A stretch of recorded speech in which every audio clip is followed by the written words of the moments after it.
Hello, gamers. Welcome back to my channel. Today, we're diving into the challenging world of Endless Dungeon. We're going to tackle the bosses that you'll encounter in this game and share some strategies on how to defeat them. Let's get started.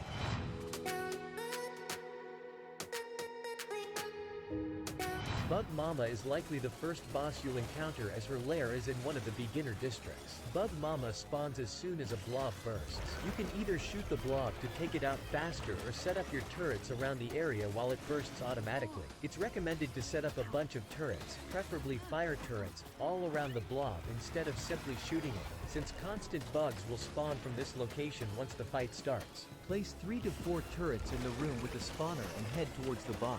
If you're playing solo with AI teammates, it's recommended to leave them in the spawn room since they're not very good at dodging Bug Momma's attacks. Move all the time and wait for Bug Momma to lock her attack. Red highlight on the floor. She can't change direction at this point. You can simply attack her from a different angle to damage her. The next boss is Shelldiver, a blob-type enemy you'll need in the procedural factory, and it is weak to acid attacks. So, it's a great idea to pick up 1 or 2 acid weapons for your squad and get suitable turrets. The acid sharpshooter and amplifier turrets are perfect, especially if you can get the former leveled up at all. Your strategy should be to fire at Shelldiver constantly, only pausing to repair turrets, especially your amplifier turret if you have one. As soon as Shelldiver marks a circle for attack, get out of the area quickly, making sure that you take the route closest to the edge so that the crystal bot gets out of the circle quickly. But this isn't enough to beat this boss.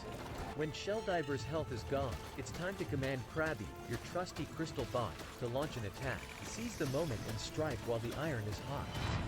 Next up is Red Dead Eye, a sophisticated AI boss you'll encounter on the 2nd level down in the ship. This boss has 4 full health bars, so be prepared for a long fit. While you won't be attacking this boss directly, you will be fighting off waves of bot enemies too. For this reason, it's a good idea to search for electric weapons and research at least one type of electric turret in the preceding floors and areas. The fight begins with Red Dead Eye taunting you, but there are no enemies to deal with. Instead, you'll be attacked frequently by Red Dead Eye, who will summon pools of purple energy in random locations around you. These will explode after a few seconds, so be sure to move out of the puddles when they appear. To deal with the first phase, order your crystal bot into the slot in the middle of this room. It will start damaging the boss once it's settled in 2. Keep avoiding the puddles and you'll move on to the next phase. Last but not least is Eriaudy, the final antagonist of Endless Dungeon. Eriaudy can throw a lot at you. Enemy waves that combine all 4 monster types, focused attacks that can nearly one-shot heroes, and even disable all your turrets by drawing out the dust from a room. Eriaudy is a challenge that is best tackled over several runs, first setting up the right conditions for a fair battle and then going in with the team of characters you are most confident in and the right selection of turrets to leverage their weaknesses. If you reach the core sector on your first playthrough, you'll encounter additional challenges for not thoroughly exploring the station. The following 3 core defenses will be applied throughout the sector. Heroes in the same room as your crystal deal 50% less damage, move 20% slower, and have minus 20% defense.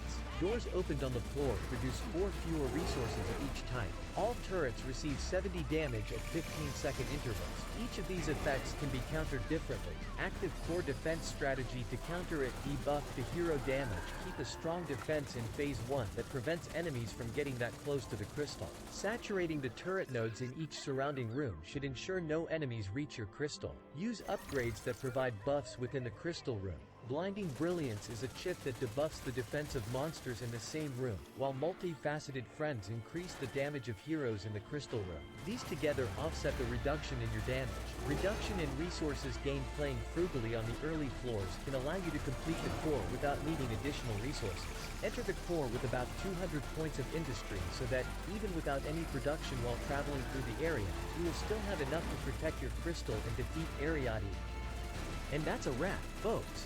We've just unveiled the secret strategies to conquer the formidable bosses in the labyrinth of Endless Dungeon. Remember, each boss is a unique puzzle waiting to be solved, and your victory lies in the art of adaptation. So gear up and let the spirit of gaming guide you. Thank you for joining me on this thrilling journey. If you liked the video, smash that like, subscribe button, and leave a comment. Until next time, keep gaming and keep winning.